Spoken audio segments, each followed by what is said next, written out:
We're on the highway to hell. That's right. We're talking AC/DC, among other things, electric, here on, it's in the title, the Electric Scooter Podcast.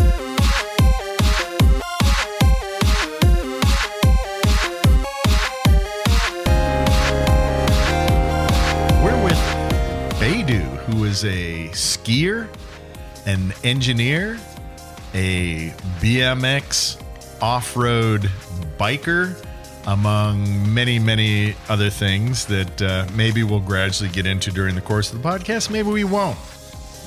But of course, since we're the Electric Scooter Podcast, we're talking electric scooters. And one of the things that baffles me, and I'll probably still be baffled by the end of this podcast, to be honest with you, is batteries and powers and sine wave controllers. And the only thing I know, what did Aristotle say? Yo solo sé que no sé nada. The only thing I know is that I know nothing, which is deep in itself. But my knowledge is very shallow.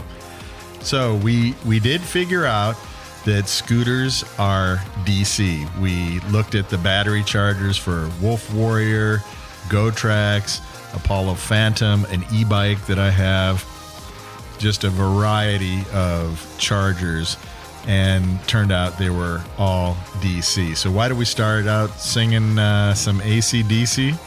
Well, Beidu, why do you suppose scooters are DC as opposed to AC? And can you give us like a real layman's breakdown of what the difference is and what is AC/DC besides an Australian band?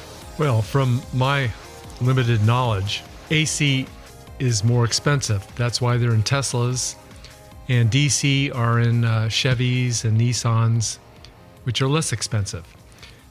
There are some advantages and disadvantages, one besides the expense. One of the advantages of AC is a Tesla goes downhill and it generates power. Those other cars that are on DC, they go downhill, they're not going to generate power. Oh, and by the way, I'm not a BMX rider. I'm a mountain bike rider, which is a little bit bigger. The difference is in the size of the wheels. Instead of 20-inch, we're talking 29s. Oh, the difference between BMX. So BMX is not a mountain bike. No, BMX is what you see in the bike parks. Mm-hmm. And the guys, all the kids jumping around. And the BMX bike, the best way to visualize what a BMX bike is, just think of the old Stingrays when they first came out. That's like Schwinn. That was the basis of BMX. Huffy. Yeah, that's where they started. Oh, okay. Those little ones. So is it fair to say that BMX is maybe for like doing little tricks at skate parks and things like that, whereas mountain biking is downhill? Well, it's mountain biking can go downhill, but most folks use mountain bikes to go just about everywhere that you can on the vast network of trails they have in the United States. There's an app called MTB Project, and it lists and shows with maps all the mountain bike trails in any area you're in. So if you're in even in Las Vegas here, you can hit MTB Project, download the map for the state, and it'll show you every mountain bike trail in the entire state. Colorado leads with, I think it's about 9,500 miles. Mm-hmm. I think Utah's next around 6,000. I could be wrong on this, so don't quote me. I think California's at 5,000, and so on and so on. One thing that I discussed earlier with Mr. Dagwood before we started was, why don't you see more electric scooters on single-track mountain bike trails? That was going to be my question to you. Have you seen any ever? No. I've never seen any, and some of these trails are so smooth. It's like a hard-packed asphalt. They can get dusty sometimes when there's silt, like in Colorado, but I've never seen them. I know a lot of mountain bike trails are marked. They'll say no e-bikes or no this, no that. But to tell you the truth, I've never looked that carefully to see if they include electric scooters. So Maybe some of them I've seen that says no motorized whatever. Yeah, some of them are ambiguous. One I saw, there's a video I did called Riding the Swamp Lands of Nevada or Las Vegas or something. I can't remember. It's one of my earlier scooting videos. And there's a sign right where the trail starts that was ambiguous. It said, I think it was no motorized vehicles. And the way that I interpreted that with my selective reading was gas engines. Now, what is a motor? Yeah, you could say one of those little kids' toys with a rubber band that you spin the propeller is a motor of a sort. So I use a little bit of artistic license, and I assume that they don't want A, a bunch of noise, B, pollutants going into the air, and C, people careening around corners where people are walking. And I interpreted that loosely to mean an electric scooter is okay because they're quiet. I'm not going to go 50 miles an hour on those little trails. And nobody ever did say anything to me. I spent a good couple hours out there scooting. Yeah, I've seen especially in Colorado, there's trails that say no e-bikes, and they mean motorized mountain bikes. Mm-hmm. And there's been a lot of debate on that, and I have never heard any pros and cons that really made any sense. The only thing I can see is I know on a mountain bike, you're going to go uphill without a motor a heck of a lot slower than you are going down. And the guys going down are moving. They are motoring. And so the people going down actually have to give the right-of-way to somebody going up. And so they have to pull over. Now, guys going down, they're looking for some signs of somebody coming up to where they can slow down. Places like in Glenwood Springs. When I was there last, I went to one trail, and I was following these two fellas, and they had little bells that, sometimes you have bells that just ring in the wind. Ding, ding, ding. These ones were continuously going by motion while they were riding, and it alerted people that, hey, there's a mountain bike here. That's an interesting idea. So when they were coming up, you could hear them before you saw them. Now, with an e-bike coming up, you can go up almost at the same speed that guy's going down, mm-hmm. which might be a bit dicey without traffic lights. A lot of these things are on sharp switchbacks, and so I can see why. Now, what places like Bentonville, where the Walton Sons have... You're talking about Arkansas? Yeah, Arkansas. That's where Walmart is. Yeah, right? the Walton Sons, or two of them, from what I've heard, they've given grants totaling $70 or $80 million, and they have a vast mountain bike network there, which I need to go to. That's my next stop after I stop skiing. Will they let you on the trail even if your bike or scooter is not Chinese? No, if it's a scooter, there's a 95% chance it is Chinese. Well, what I was leading to is a lot of those trails over there have one way up, and they develop the whole mountain to be like an amusement park. So you have one trail up that everybody takes, and then you just fly down a choice of 6 different ways you can go down. And then you just do laps, and you pick a different one every time you want to go down. Do they have different degrees of difficulty? Or Absolutely. A lot of times on the MTB Project app, it'll list them very similarly to ski runs. There'll be green for beginners, blue for intermediates, and black for experts. And so some of the black ones are quite treacherous. I think even on a green one, if it has some rocks, it may be unsuitable for scooters. What was the novice one again? Was it blue? Green. Green. So maybe if you are on an electric scooter and you're checking out a mountain bike trail off the MTB app, you want to go with the green trails first.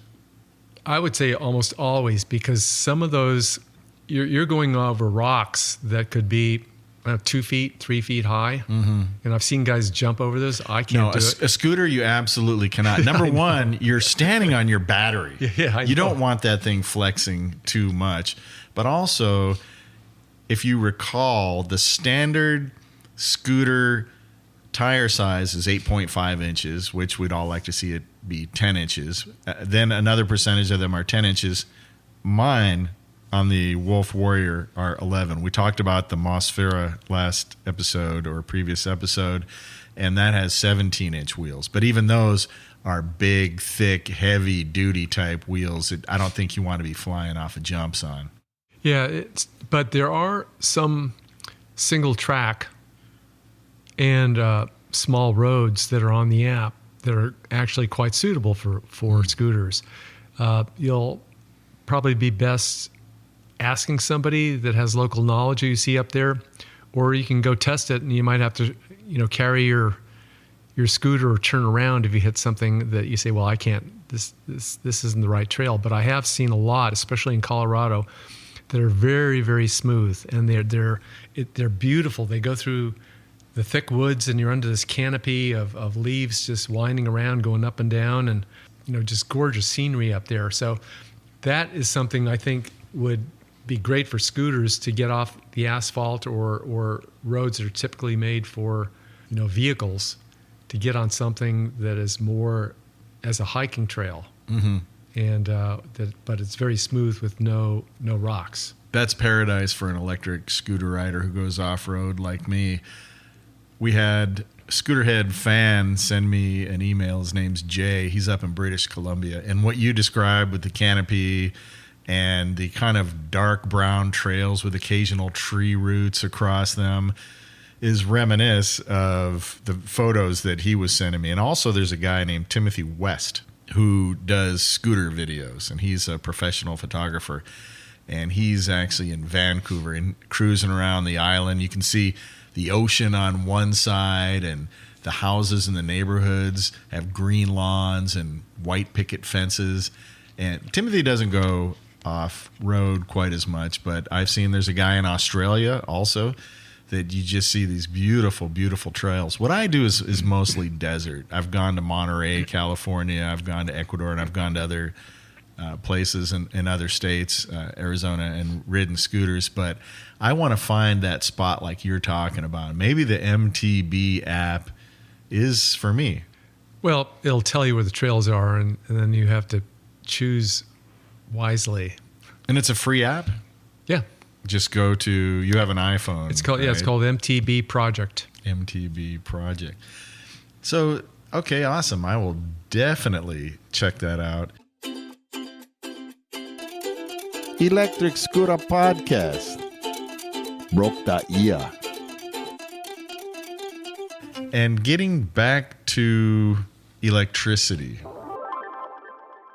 So, AC/DC. So you were saying that DC is cheaper than AC, but is that true that it's not as, like with AC, you would have more power, more torque, and you would last longer and everything. So why is DC cheaper?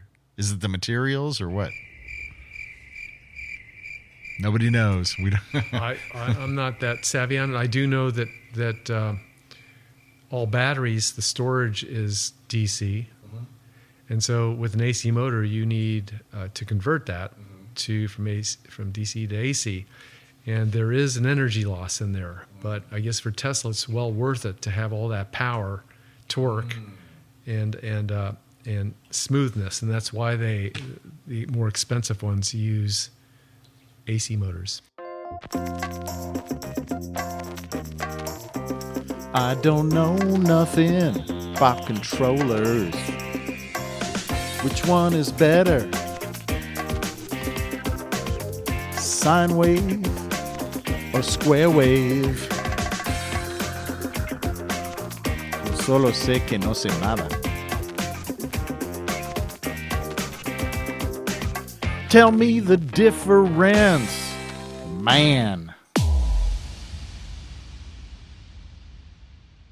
Sine wave is a curve, and the other ones are step waves. And so it's positive, let's say 67 volts, negative 67 volts. Actually, that would equal 134 volts. Kind of on, off, on, off. Yeah, it's on, off, on, off. And so if you take the sine curve and go on the x-axis out, and the amplitude is wide in a box, it just jumps straight up to y. It goes along the x-axis, drops down to negative y, goes along the x-axis, and then goes back up. And then one cycle of up and down, if you have 60 of those, then it's 60 hertz that we have here. Oh. And that's the way sine... One cycle of up and down? That's 1 hertz. Oh, okay. That's for the sine wave. And for both. And for square wave. Yeah, square wave. It's the same thing. You still have it's just the transition is not abrupt. Mm.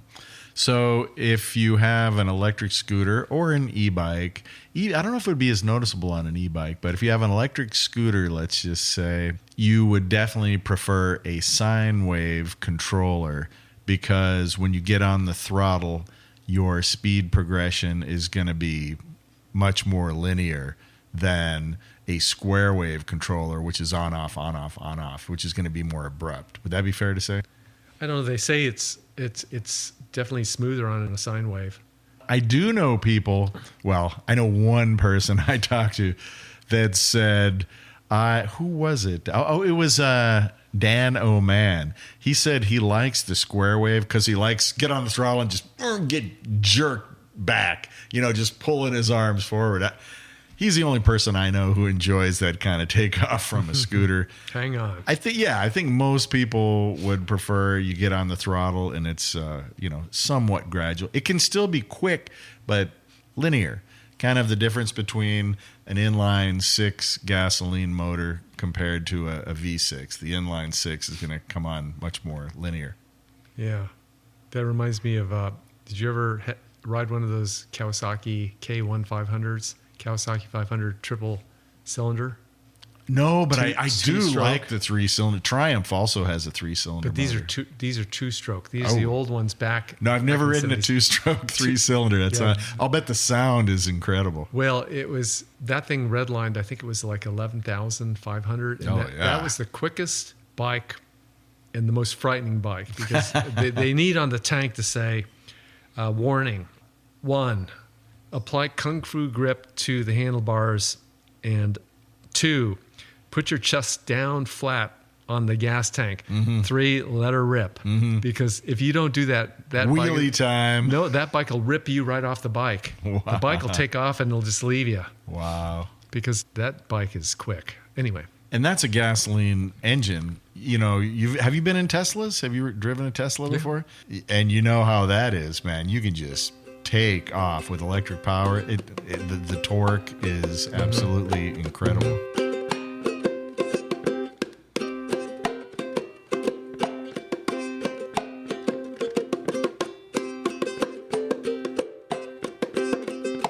So we talked about the thing. I don't know if they're going to allow electric scooters on any of those bike trails up there. And you can't always research it, because I have found that in some places, the laws haven't been clearly established or clearly written, and they want to keep it vague so that the police officer or the park ranger kind of has the discretion to say, this guy's a jackass, man. I'm hauling him off, or I'm fining him, or I'm confiscating his scooter. Or, I can understand there's nobody else out here and he's tooling around, and the sign is a little bit vague. I think they are intentionally vague. My favorite state for that, well, there's a couple really good states. Hawaii is good because they don't have any laws. It's complete discretion. So they're probably, unless you are knocking old ladies off the sidewalk, or unless you're intentionally smashing into strollers going down the street, they're probably going to leave you alone. But they probably could hassle you if they wanted to. And then The governor of Florida, a guy by the name of DeSantis, he has made it law. He personally made sure that this happened, that anywhere bikes can go, where it says bicycle lane, or bicycle anything, scooters can access those same paths, those same roads. I think that's phenomenal. Well, that makes sense, because if you go to many cities, they have those share bikes, and I've seen also share scooters as well, to where you can get the app. And did you see those in Almaty? I need to break in here for a second. Almaty is the largest city in Kazakhstan, and Beidu just returned recently from Kazakhstan. No, not share scooters. Okay. Good. It's good. So it's all private owners. Yeah, That's they the have way it share. should be. They have share bikes there, but I think the next step in Almaty is share scooters. Yeah, Maybe I'm not a not. big fan of share scooters. I like it when the owner has the scooter, maintains it, is used to riding it, knows what kind of speed he or she can get away with, what kind of corners it can take, and all that. Before they go out, they put on a helmet. Are the people in Almaty wearing helmets going down the street or no? Absolutely. Oh, they are. Yeah, I would say most of the scooter folks have helmets on, but then again, I've seen those guys flying at 40 miles an hour plus on asphalt on roads meant for cars. I mean, that's frightening to go that fast, to see somebody. Or exhilarating, depending on your point of view. Yeah. Yeah, a person I interviewed recently, Andy Beidu, he doesn't like helmets, and he just said, I just make sure I wear a good stiff coating of hair gel before I go out. That's his, and I kind of think everybody has that right. I understand the other side of the argument that if somebody breaks their melon open, that it's possible taxpayers could be paying in some way. I don't know if that's true. I think it's medical insurance, but that's one argument. But the other argument is, hey, my body, I can do what I want with it. I personally don't really understand it coming from a point of view as a motorcycle rider, because it's not fun to get hit with bugs and bits of sand and rocks kicked up by 18-wheelers and stuff like that. It's just more comfortable. And it's easier than, you're going to have to put something in your ears if you're not wearing a helmet, because it's going to get too loud once you get up 35 miles an hour. It's whistling past your ears. Just throw on a helmet. It's more comfortable. And recently I went off-road. You can see it in a video called Gnarly Off-Road Scooting Vegas or something like that. I went down, and I went down hard and smashed my showy full-face motorcycle helmet into a rock, and I was seeing double. Well, they say, my body, my choice, but how many people, I remember when a lot of people were not so fond of seatbelts in cars when those first came out. Right. They said, no, this it's going to wrinkle my dress or my suit, and I'm not going to do that. But now it's just second nature. You wouldn't dare get in a car without one.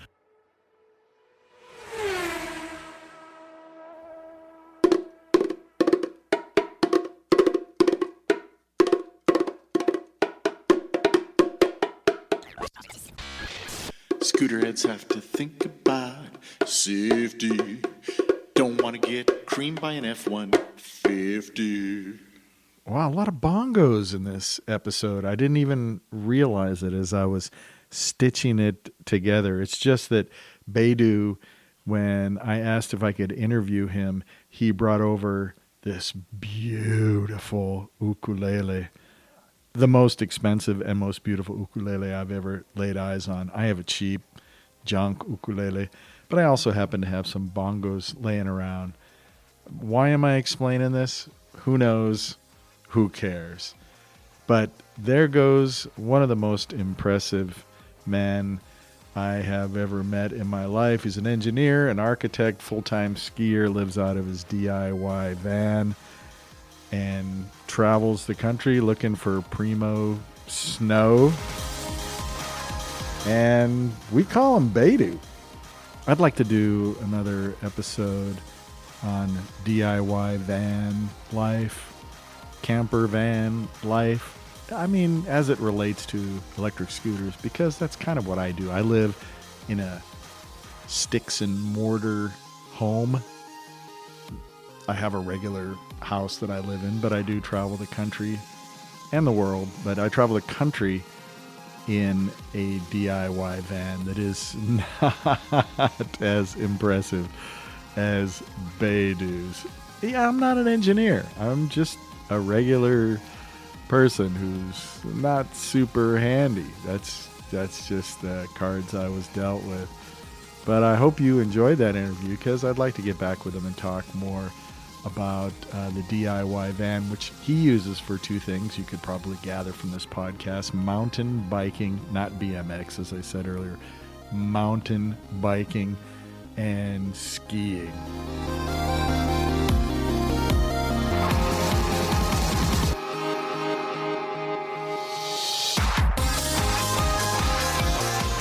As the Roman Emperor Marcus Aurelius said, be tolerant with others and strict with yourself.